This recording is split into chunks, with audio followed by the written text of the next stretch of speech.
کہ میرا حبیب پیدا ہو گیا ہے، اے خانہ کعبہ اب تو بھی اس طرف جھک جا۔ اور کتابوں میں آتا ہے جب آقا صلی اللہ علیہ وسلم پیدا ہوئے تو خانہ کعبہ نے بھی تعظیماً نبی کریم صلی اللہ علیہ وسلم کو جھک کر سجدہ کیا۔ یہ وہ باتیں ہیں کہ جن باتوں پر آج کا نوجوان یقین نہیں کرتا۔ آج کا نوجوان کہتا ہے کہ یہ باتیں کس طرح ہو سکتی ہے، یہ باتیں کس طرح ظہور پذیر ہوئیں۔ کتابوں کو پڑھیں، روایتوں کو پڑھیں، قرآن کریم کو پڑھیں۔ ارے قرآن کریم کو تو پڑھیں، اللہ تعالیٰ جل مجدہ الکریم نے دوسرے نبیوں میں اور آقا صلی اللہ علیہ وسلم نے امتیاز کیا رکھا ہے کہ حضرت موسیٰ علیہ السلام آپ کی زبان میں لکنت تھی، آپ جو بھی اللہ کا کلام کو طور پر سنتے یاد نہ رہتا، اللہ پاک فرماتا موسیٰ کیا ہے؟ موسیٰ علیہ السلام عرض کرتے یا اللہ وَيَضِيقُ صَدْرِي وَلَا يَنْطَلِقُ لِسَانِي، یا اللہ میرا سینہ تنگ ہے، میری زبان میں لکنت ہے، لہذا میں تم سے جو ہم کلام ہوتا ہوں، جو باتیں کرتا ہوں یاد نہیں رہتی۔ لہذا فرمایا قال رب اشرح لی صدری، دعا مانگی حضرت موسیٰ علیہ السلام نے کہ رب اشرح لی صدری ویسر لی امری واحلل عقدۃ من لسانی یفقہوا قولی، یا اللہ میرے سینے کو کھول دے، میری زبان کو کھول دے۔ موسیٰ علیہ السلام بارگاہ خدا بندی میں التجا فرما رہے ہیں، اور جب محبوب خدا کی باری آتی ہے، اس محبوب رب العالمین کی باری آتی ہے تو اللہ پاک فرماتا ہے الم نشرح لک صدرک، اے حبیب صلی اللہ علیہ وسلم ہم نے آپ کے سینے کو کھول دیا، ہم نے آپ کے سینے کو کشادہ کر دیا، اس میں وہ تمام علوم سمائے ہوئے ہیں۔ دیکھنے تو کہنے کو تو آپ کہتے ہیں میں امی ہوں، لیکن فرمایا امی وہ ہوتا ہے جس میں ہر ایک چیز جمع ہو جاتی ہے۔ قرآن کریم میں ارشاد ہوتا ہے نا نبی امی الذی، نبی امی، کچھ ترجمہ کرنے والے کہتے ہیں جی نبی امی کا ترجمہ یہ ہے کہ جو نہ پڑھا ہوا ہو، امی جس نے کسی مدرسے سے علم حاصل نہ کیا ہو، پڑھا ہوا نہ ہو، جسے علم نہ ہو، لیکن صحیح تفسیر صحیح ترجمہ یہ ہے کہ امی اس کو کہتے ہیں جس میں تمام چیزیں جمع ہو جائیں۔ ماں کیونکہ بچے کی پیدائش کی جڑ ہوتی ہے، پیدائش بچے کی ماں سے ہوتی ہے، اس لیے ماں کو بھی کہا جاتا ہے۔ خانہ کعبہ جہاں پہ ہے مکہ المکرمہ تمام شہروں کا جڑ ہے، تمام شہروں کی ماں ہے، اس لیے اس کو القرآن کہا جاتا ہے۔ قرآن کریم کو الکتاب کیوں کہا جاتا ہے؟ یہ تمام کتابوں کی ماں ہے، یعنی اصل ہے، جڑ ہے۔ ارے نبی کریم صلی اللہ علیہ وسلم تمام جہان کی جڑ ہے، اس لیے اللہ نے آپ کو فرمایا محبوب آپ امی ہیں، تمام جہانوں کی جڑ ہے، اصل ہے، اگر آپ نہ ہوتے تو میں کسی چیز کو پیدا ہی نہ کرتا۔ یہاں تک سے ترجمہ کرنے والوں نے کہا کہ اس کا معنی ہے کہ حضور پڑھے ہوئے نہیں تھے۔ ارے حدیث تو اٹھاؤ، جب جبریل امین علیہ السلام آ کر کہتے ہیں اقرا پڑھیے تو آقا فرماتے ہیں ما انا بقارئ، میں نہیں پڑھنے والا۔ یہ نہیں فرمایا کہ مجھے پڑھنا نہیں آتا، حدیث کے الفاظ مطالعہ فرمائے، حضور نے یہ نہیں جبریل کو کہا کہ مجھے پڑھنا نہیں آتا، فرمایا ما انا بقارئ،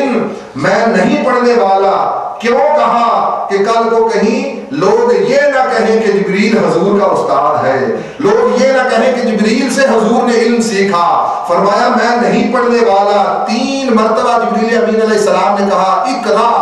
اقرا اقرا پڑھیے، آپ نے فرمایا ما انا بقارئ، میں نہیں پڑھنے والا، میں نہیں پڑھنے والا، میں نہیں پڑھنے والا۔ پھر جب جبریل نے کہا اقرا بسم ربک الذی خلق، اپنے رب کے نام سے پڑھیے کہ جس نے آپ کو مبعوث کیا، جس نے آپ کی تخلیق کی۔ جب سرکار نے اپنے محبوب کا نام سنا، اس خالق کا نام سنا، تو پھر سرکار نے فرمایا ہاں اب میں پڑھتا ہوں، اس رب کا تو نے نام لے لیا ہے، اس رب کا تو نے وسیلہ بیچ میں ڈال دیا ہے۔ ارے وسیلے کے نہ ماننے والوں، اللہ تعالیٰ کے توسل کا انکار کرنے والوں، پہلی وحی اللہ تعالیٰ جل مجدہ الکریم اتار رہا ہے تو وسیلے کا سبق دے رہا ہے کہ میرا وسیلہ میرے محبوب تک پہنچا، میرا وسیلہ میرے محبوب کو جبریل نے بتایا تو میرے محبوب نے قرآن پڑھنا شروع کیا۔ اگر میرا وسیلہ نہ آتا تو میرا محبوب قرآن ہی نہ پڑھتا۔ تم تک دین ہی نہ پہنچتا۔ تو وسیلہ توسل ایک ایسی چیز ہے کہ جس چیز کے ساتھ بندھ کر انسان اس عالم میں بھی اور اس عالم میں بھی کامیاب و کامران ہوتا ہے۔ تو آقا صلی اللہ علیہ وسلم کا یوم میلاد اور یوم ولادت آج کا دن ہمیں اس چیز کی طرف توجہ دلاتا ہے کہ ہم خالی حضور کی محبت کے نعرے نہ لگائیں، ہم خالی حضور کے ساتھ عشق کے نعرے نہ لگائیں، بلکہ آقا صلی اللہ علیہ وسلم کی اتباع کریں، کیونکہ قرآن کریم بار بار اس چیز کی طرف توجہ دیتا ہے، من یتبع الرسول، میرے اس محبوب کی اتباع کرو، میرے محبوب کے نقش قدم پر چلو، جو وہ دین لے کر آیا ہے اس دین پر کاربند ہو جاؤ، جس چیز کا وہ حکم دیتا ہے اس چیز کو اپنا لو۔ آج ہم نے آسان آسان باتیں اپنا لی اور آقا صلی اللہ علیہ وسلم نے سب سے زیادہ جس چیز کا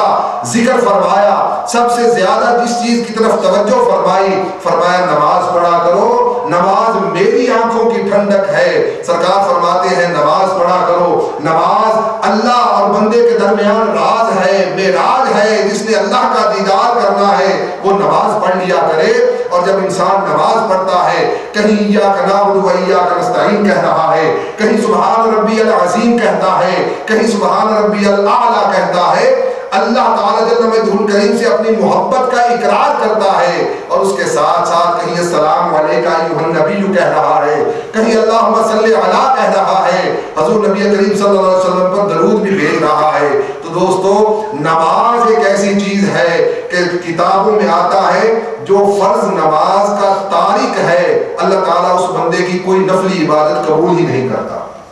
فرمایا کہ نفلی عبادت وہ بندہ چاہے جتنی مرضی نفلی عبادت کرے، جتنی مرضی ذکر و اذکار کی محفلیں سجائے، جتنی مرضی اللہ کی بارگاہ میں سجدہ ریزیاں کرے، جتنا مرضی اللہ کو منانے کی کوشش کرتا رہے، فرمایا جو فرض کا تارک ہے، نماز کا تارک ہے، اللہ اس بندے کی نفلی عبادت کو ہی قبول نہیں کرتا۔ تو ہمیں اپنے گریبانوں میں جھانکنا چاہیے کہ ہم جو یہ عبادتیں ٹوٹی پھوٹی کرتے ہیں کہیں یہ اس معیار پہ پوری اترتی بھی ہے کہ نہیں اترتی، کہ ہم تو نماز پڑھتے ہیں اور سوچتے ہیں بس ہم نے فرض ادا کر دیا، لیکن اس چیز کی طرف توجہ دیں کہ اس کے ہاں مقبول بھی ہوئی ہے کہ نہیں۔ حضور نبی کریم صلی اللہ علیہ وسلم ارشاد فرماتے ہیں جو بندہ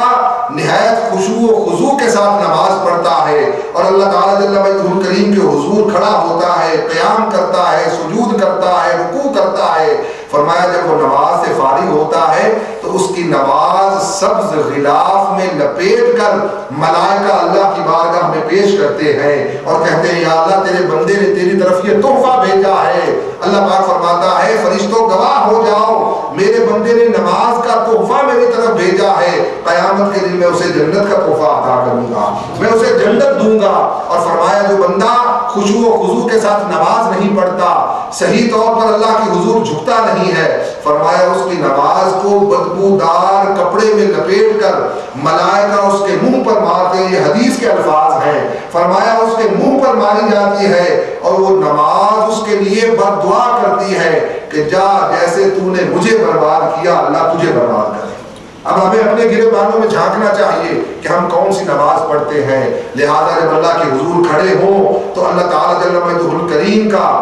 اللہ تعالیٰ کا ذکر، اللہ تعالیٰ جل مجدہ کریم کا فکر اور اللہ تعالیٰ جل مجدہ کریم کے حضور کھڑے ہو کر نماز اس حالت میں پڑھے کہ جیسے وہ ہستی ہمیں دیکھ رہی ہے، وہ ہستی ہماری طرف نظر رحمت اٹھائے ہوئے ہے اور ہم اس کی بارگاہ میں کھڑے ہو کر اس کا ذکر کر رہے ہیں۔ اللہ تعالیٰ جل مجدہ کریم یوم میلاد کے صدقے میں ہمیں حضور کی اتباع کرنے کی توفیق نصیب فرمائے۔ اللہ تعالیٰ جل مجدہ کریم اس عید میلاد کے صدقے میں ہماری دین و دنیا کی پریشانیوں کو دور فرمائے اور ہمیں دین کی سمجھ اور صراط مستقیم پر چلنے کی توفیق عطا فرمائے۔ وما علینا الا البلاغ المبین۔